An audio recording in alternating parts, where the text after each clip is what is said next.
Welcome to the Retiring Real Estate Investor podcast, where we will discuss how to defer taxes on the sale of your property, earning passive real estate income, and everything you need to know to go from active investor to passive investor.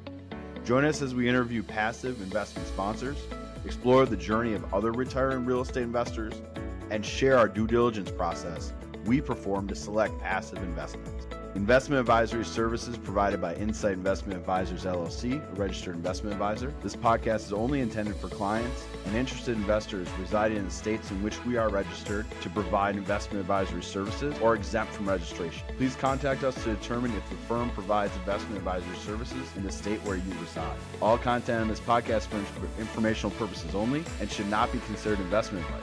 Material presented is believed to be reliable sources, and no representations are made by our firm as to another party's informational accuracy or completeness.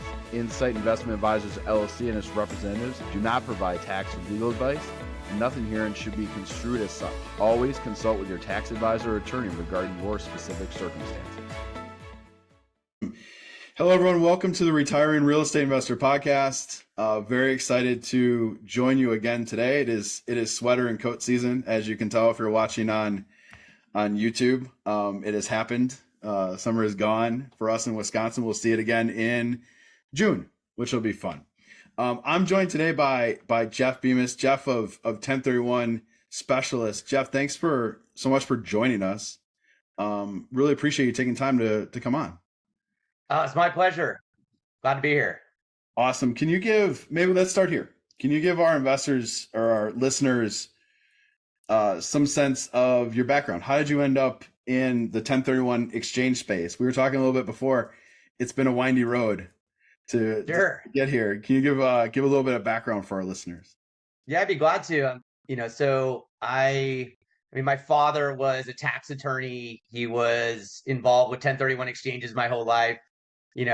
Hopefully your listeners don't find out where my mom lives, but 1031 is a code on a lot of different locks he has. So always been around hearing this phrase. Through his encouragement, I started my career at Ernst & Young. So I'm a CPA by background, sort of number cruncher, really into that. And from there, my career took a little bit of a turn. I got into finance. And so I was working on all kinds of different investments and notably in real estate as well. So it's up and down the capital structure. So debt, equity, all kinds of really interesting transactions, a lot of very different and unusual things, stuff that the banking system wasn't well set up to facilitate. And then a couple of years ago, I decided I was looking in the mirror, I'm in my 40s, and I wanted to build. I've always been a builder, lots of other projects and things that I've had going on just in the business community away from what I was doing on the hedge fund side. And I felt like I needed to be out on my own to really pursue that idea. And so I ended up, a longtime friend of mine named Jonathan Hilly he works sort of similar background. He worked in investment banking at Goldman Sachs and then on the buy side, as an investor. He and I were both in a similar place and decided to form a partnership together and work on interesting ideas, to which there's a long version of the story, but 1031 exchange service providing really jumped off the page. And I would say, it was a lot about how we thought we could be something different and better. And maybe I'll even take a moment of how that happened. So John and I have been entertaining a bunch of different opportunities and we're working together. We were approached by a guy in the venture capital community to try and work on what was a very large idea around real estate investing, 1031 exchanges, QIs, qualified intermediaries, and then DSTs, and then the opportunity to provide financing around the trust units around DSTs as a whole ecosystem, big and with it all anchored in tech. And what ended up being the case, we were working on that project with this gentleman for a while, and John and I, as partners, we really gravitated toward the QI world as something that we thought we could be really impactful in. So, by way of background, in case there's anybody who listens to the podcast, when you do a 1031 exchange, just simply stated, on a really vanilla style exchange, you you'll sell your property, buy another property in exchange. But when you sell the property, those proceeds will go to a qualified intermediary as required by the IRS. Mhm. That service provider will need to do a bunch of things for you and notably be very responsible about the money, which is something we can certainly talk about as well, and hold on to it to you until you complete the exchange. And so we got to know, because of this big project we were working on, I met lots of qualified intermediaries. I was learning a lot about the business because it was a part of this broader ecosystem we were working on. And what John and I realized was we should be in this business. We think we can be really good.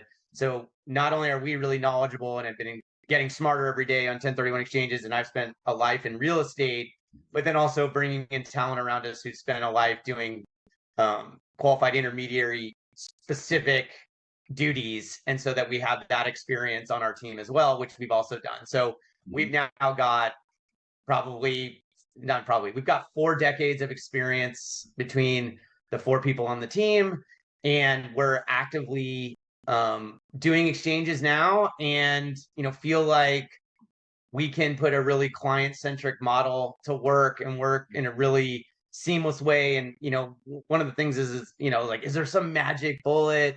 There isn't.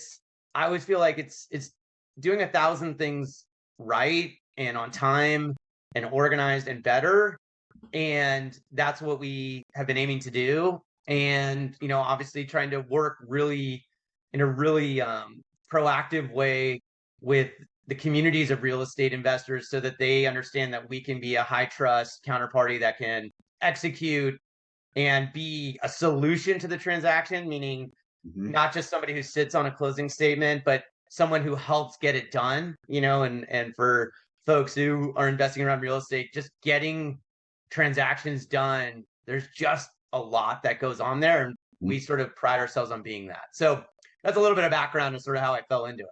Yeah, it's very interesting. I'd love for you to dig in a little bit more on why the 1031 qualified intermediary space, because by no one's going to say this, and I'm around this space all the time. This is not sexy, to say the least. No. What stood out? What jumped off the page? And then what did you guys think? Like, how can we do this better? Like, what was that driving item as well? Well, it's been around a long time. So as we started, I mean, John and I spent the better over a year learning, and just like, hey, are we gonna do this right? Is this like, are we gonna be putting all of our efforts, time, money into building something? It takes all those things and complete commitment to do that. And what we learned about the marketplace was, there's some very large institutional players who are in this community, and then there's a lot. I'd say, think of it like half of it is very large companies, and then there's a lot of smaller players who provide this service. And as we learned about the businesses and the business models around that, it's because it's been around so long, there's a lot of folks who use a lot of old or no technology, right? It's very paper driven. It's a lot of side hustles for many folks. So a CPA who just does it on the side. And I'm not saying this is, I'm sort of paraphrasing and painting with a broad brush, but as we learn more and more about it, we felt like, okay, there's probably a lot of choices we can make that will make it better. And none of them just in and of itself is like game changing the business, because the business is being somebody who really helps you get the transaction done and gets it done on the time and in the fashion it needs to achieve the tax deferral. And so how is that done better? It's, okay, how do we interact with title brokers and any other counterparty to the deal? How do we use technology to gather documents, organize documents, and handle the exchange? How do we keep our clients on time and on target? How do we work with folks who are advising them on top of us? Because we're not a advisor to the client per se, as much as a helper to facilitate the transaction. How do we work with their advisors to get what they need? How do we get their tax folks on the heels of it all a package that it puts it all into one place? And how do you do this in a way that helps community? How do we educate the community? I mean, it's been surprising to me, Brandon, you've been doing this a long time. I'm surprised at how many folks, including, people in my immediate network of friends and others who have real estate, they've either inherited or owned a really long time and aren't totally unfamiliar. So how we educate and help educate communities, how we help advisors to these parties with collateral that they can utilize to educate on what the QI will do and how that works, and really just creating partnership at all levels of the value chain, and then ultimately client service. So when I say it's not one thing, it's it's expertise plus technology plus education plus doing what you say you're going to do plus being all in on this. Like, we are proud of the fact that we are just a QI. Like, that is what we do. Like, we are going to be the greatest QI. Like, that is what John and I have set out to be, is the greatest QI. We're definitely newer, but the people on the team are not new, right? We've been doing this for a very long time, just to be so super clear. And so that is it's the 1,000 things right. But those are some of the highlights that I would say is very top of mind for us, is, become a value proposition to the community that we're involved with, beyond what is just somebody who receives a phone call and provides the service. I think some investors who are selling their property look at this as a commoditized service. Yeah. They expect, correct me if I'm wrong anywhere here, they expect their title company to provide that service and sort of quarterback it. What do you see wrong about that? Like, what? I don't see anything wrong with that there. Yeah, I don't think there's anything wrong. I don't think there's a problem with that. And I wouldn't say that someone says, hey, I'm going to do it with my title, puts it in one spot. I don't think anything wrong with that. Quite frankly, and I think people are doing successful exchanges all the time. And I think it'd be completely wrong to say that, oh, that's a terrible way to do it. It's not. I think what it gets to is, who is working on your individual deal? That is what it comes down to. Who are the people? Is it, when you call up us, and so this has nothing to do with the structure of that is not a flawed structure by any stretch. Okay. But who are you dealing with? And when the larger the organization, the more you don't necessarily know. And hopefully you get to a great person. If you're getting referrals that people say, I love this person, then I'm sure you can have a very good experience. I would say what's interesting, as we've gotten more and more involved in meeting with folks and, doing our business development, is folks saying, oh, I don't really have someone that I know or that is my person that I really, really trust. There's many who do. And they go, oh, I use, XYZ, and they always just are great. And I would say you should keep working with that person. I think that is what we aim to be. And if that person is doing great, the thing where they hand it off at title, number one, you're at the same organization. And number two, it's all about the person. So if you're getting great people at that, it's great. What I would say, well, we're a 4-person team as it sits today. I'm very transparent about the business. And that's because we just do the qualified intermediary work. And what I think we do that is helpful is we're a champion of the deal, just like a loan closer would be, or others, where we're completely here to make sure this gets done on time and on target. And I'm not saying that folks, if you're doing it, as you mentioned with title, aren't doing that. That they certainly can, but we're myopically focused on our role and what it can be. As far as it being a commoditized product, I think absolutely it can be the same way a plumber is, right? Okay, one guy has no idea what they're doing. You have no value add. They don't have the experience, and they don't. If there's nuances that come up or pitfalls, they can mess it up.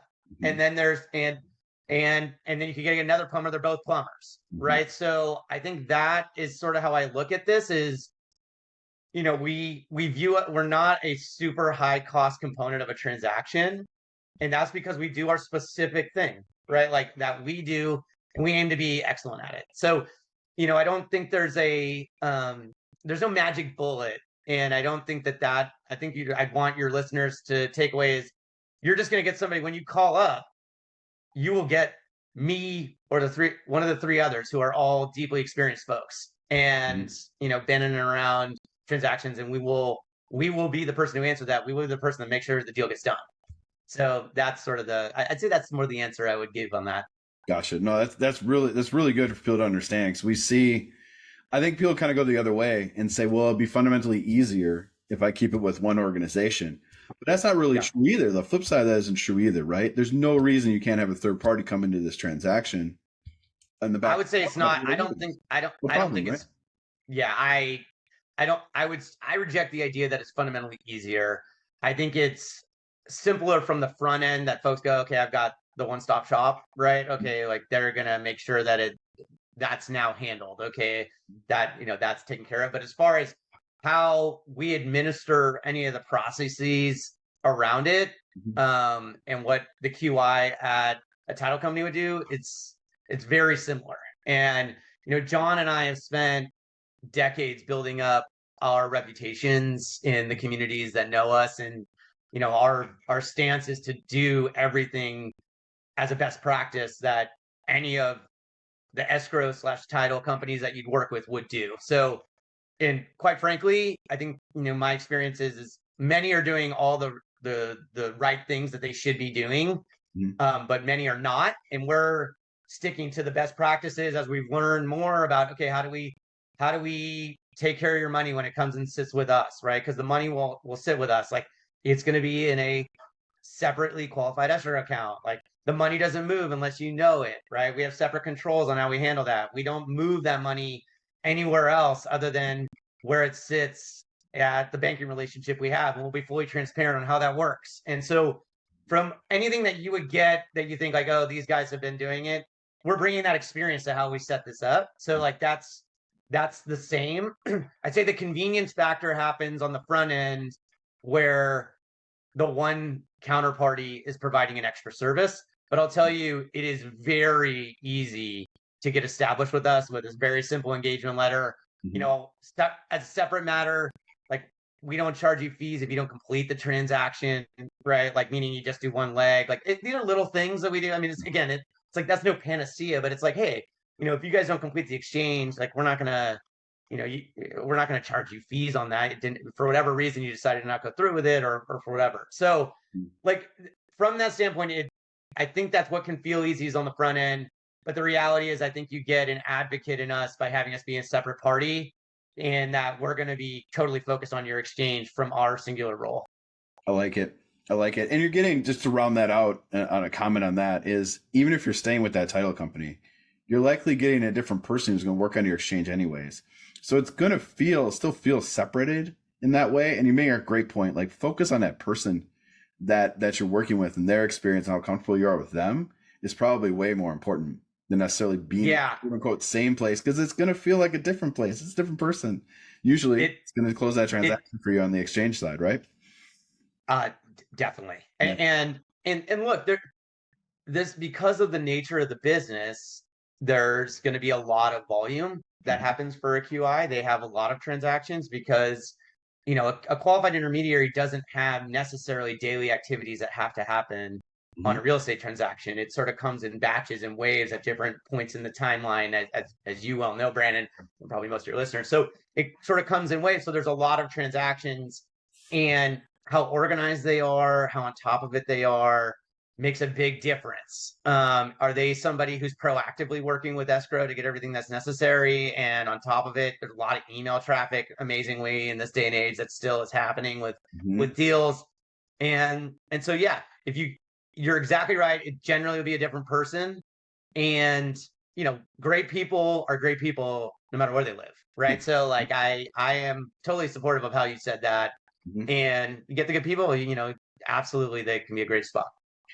Can you talk about, here's a rub that I've had repeatedly with different qualified intermediaries. Can you talk about your role? You mentioned something very important there, that we're trying to be the best qualified intermediary, but when people come to this transaction, very often they don't do this very, very often, and they need some guidance. How do you walk the fine line between being the QI, which I believe has a certain set role, and being an advisor, which is something that the clients might be looking for as well? How do you sort of walk that line a bit? Well, you're exactly right. Okay. A lot of value add happens in a transaction because you can issue spot for customers. You can help them identify, everybody's got a unique set of circumstances, right? So like, hey, I'm in this with my brother-in-law, or I've got, I inherited this thing, or, what can this kind of property be exchanged into that? Or, and a lot of them are very straightforward. And so, I mean, we're really knowledgeable. So we will help like on the front end, like, hey, absolutely, you're going down the right path. We had someone the other day asking us like, well, they're just very, I actually commend them for calling us, engaging with us early, and then asking like, how would you approach this? Right. Meaning they didn't even have a real estate broker for a land deal they were trying to do. Oh, and we are helpers. So like, we're never going to leave a client high and dry, and we're going to help them and advise them, issue spot. Yes, this looks like, but the reality is I'm not your advisor, because and particularly so, I cannot be an agent to the transaction in any formal manner to be a qualified intermediary. So my view is how can I help customers? Number one, issue spot all the things they have.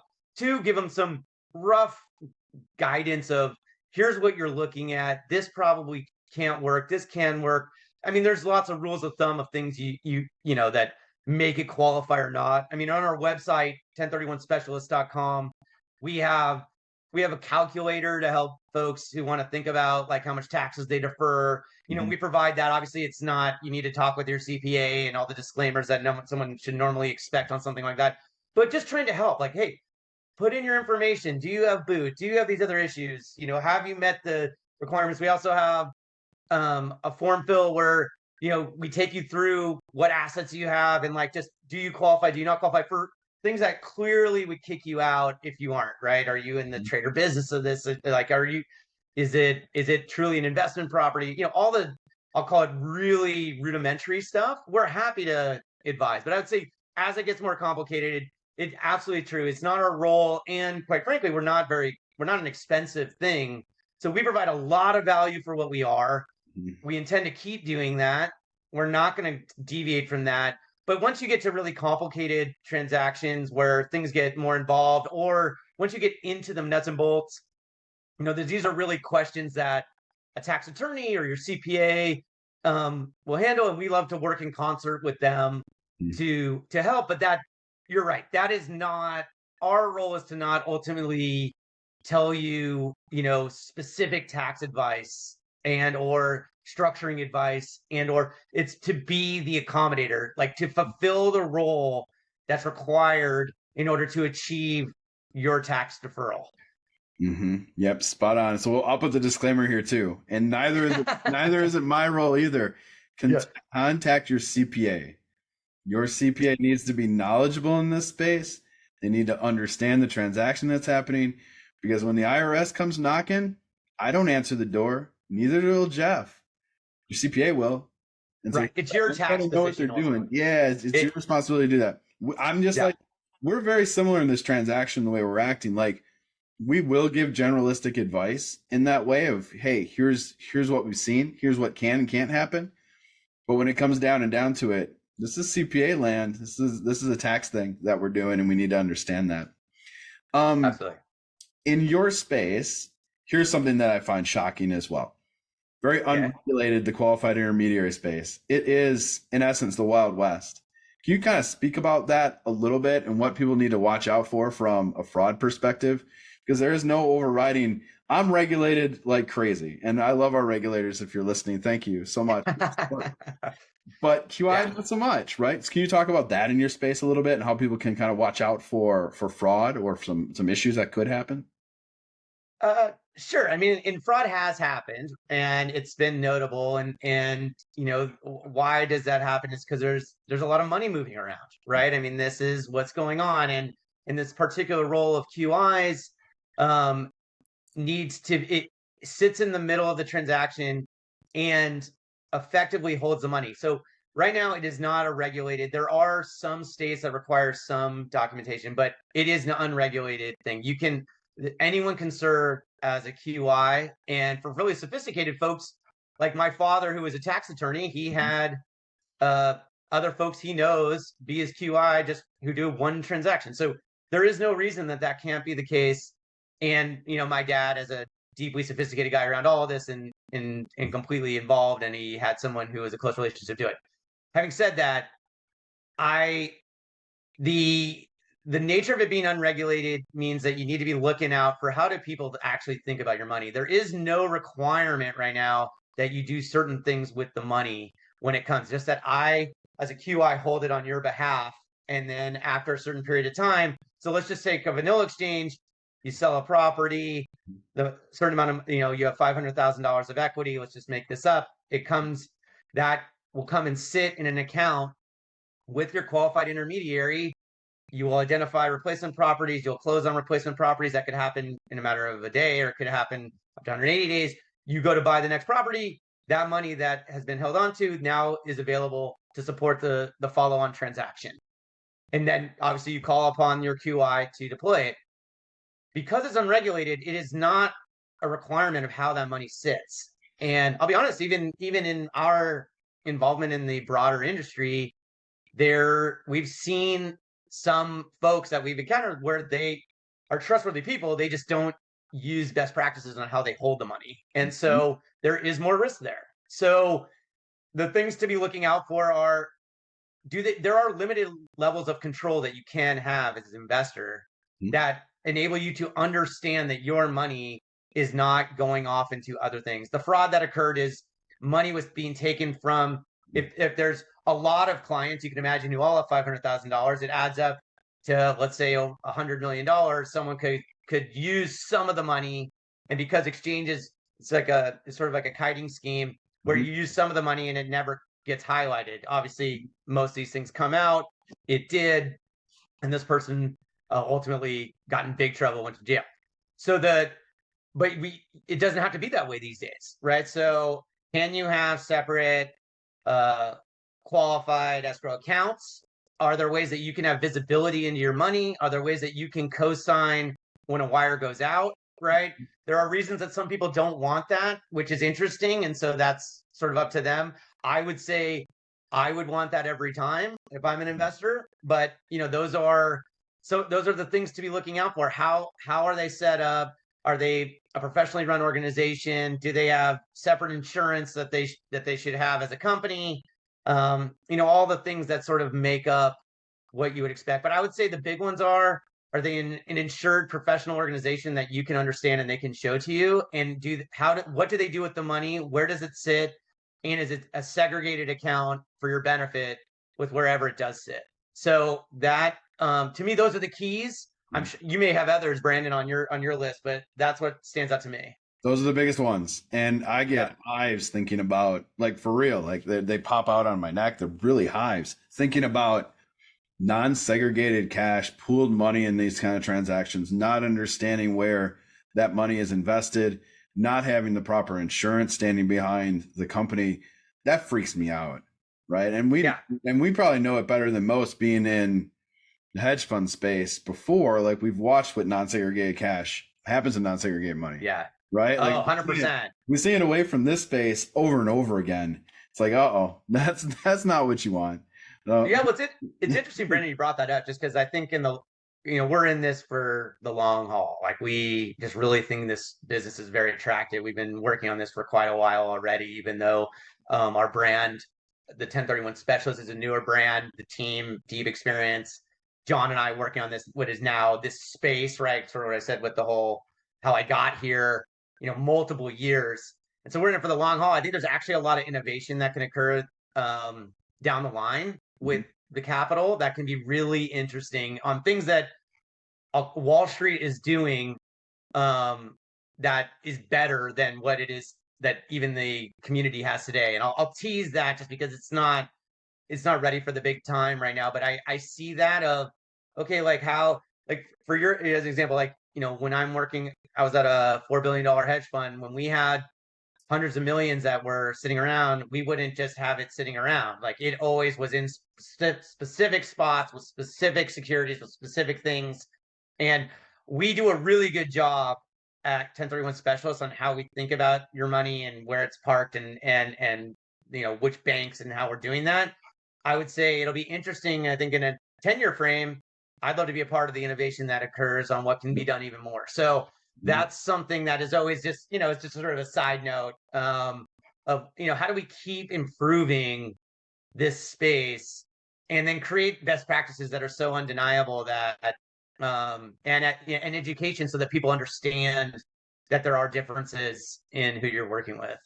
Yeah, it is very antiquated here in terms of where and how the money is held, and it's a constant from my side as we're thinking about the replacement on the DST front. It's constantly like, hurry up and get my money working, because it ain't working at the QI, right? It is sitting. There's no reason we got to wait 45 or 180 days for you guys to get some documents and filled out. That's invest, so we make sure our money's earning something. So yeah, there's definitely innovation that can be had there for sure. Yep. I want to zoom you back a little bit to your hedge fund experience a bit. Sure. You mentioned some very interesting investments on that side. What was the most interesting or odd thing that you saw from that front? And I'll share one with you too. Well, you're talking to somebody who was involved with a lot of very odd investments. It was you're sort of putting me on the spot, so I'm trying to think like what's the most odd. I would say I spent an inordinate amount of time on. So here's one. I was doing. I was financing pools of charged off receivables for Chapter 7 claims in bankruptcy. So folks who have, who have borrowed a lot of money, they were having, they went through the bankruptcy court, got a big charged off claim, and they would have a cash flow stream that they owed basically to the court, which was on behalf of creditors. I would go buy up those claims, which were, if someone borrowed $50,000 on credit card, they would go through the bankruptcy court and they'd get, some payment stream that were, obviously you're with somebody who's got a checkered credit past. I would buy those at really low amounts of money and then work those assets with partners on, trying to collect on what they committed to paying to the court. So I'd buy big pools of that. So it'd be thousands of creditors in a big pool. We set up an entire infrastructure to, try and keep those folks on target for what they committed to doing, and then ultimately try and make some returns there, and obviously do everything. My commitment is always doing stuff super professionally and how we operate. So that was an interesting one that I did. I did a lot of distressed debt and turnaround work too. So just companies that were struggling and try and see if I could find them on good footing as well. But that was one interesting one. I mean, I keep a list of some of my old investments, and here's another one. Doctors who were going to med school before becoming a doctor, med school attendees in the Caribbean who wanted to take out student loans to go to med school. The capital base was a little bit smaller in that community, so we helped provide capital so those folks could take out student loans and go get their MD, and many would end up practicing in Central South America and the United States. And so that was an interesting one too, sort of structured transactions like that as well. Hedge funds doing good for the world? Is that what I can take away? I want to hear it. Oh, we're not evil pirates. Oh, okay. I know. I know the term. Not all the time, right? Yeah, it's very interesting on my front. There's a lot of interesting things. Every day was something that was different that was sort of thrown in front of me. But the thing that I'm the most proud of being in that space was the particular shop we're at invited the SEC in to do an audit. We had lawyers were within arm reach for me to put hands on. And this was 20 plus years ago, right? Where you don't have to be regulated in the hedge fund space at all. You can do whatever you want. They welcomed it and they welcomed the compliance and having a good high level of morality in what we were doing was very important. So Brandon, totally. And I've been regulated my whole career. And, we were regulated by FINRA, the SEC.